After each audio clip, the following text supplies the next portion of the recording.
चला तर मित्रांनो, आज जी.के एनर्जी सोलर कंपनीचे सोलर किती पाणी मारते ते तुम्हाला मी दाखवतोय. तर चला लगेच आपण पाहू किती पाणी मारते ते. 3 HP GK energy solar pump तुम्हाला दाखवतोय मी आज किती पाणी मारते हे पण दाखवतो. तरी ते बोर आहे आणि असा पाईप आला आहे.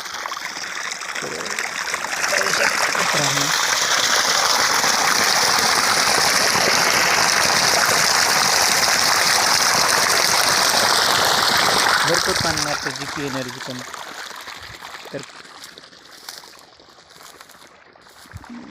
हा तिसरा सोलर आहे आमच्या मळ्यात बसलेला. शक्ती कंपनी एक, जी.के एनर्जी एक और इकोझन एक कंपनी. 3 कंपनीचे 3 सोलर आहेत. जी.के एनर्जी खूप जास्त म्हणजे 7 वाजता चालू होते आता आणि 6 वाजेपर्यंत चालतं आहे. पाणी पण भरपूर मारतो. चांगली कंपनी आहे मित्रांनो, जी.के एनर्जी.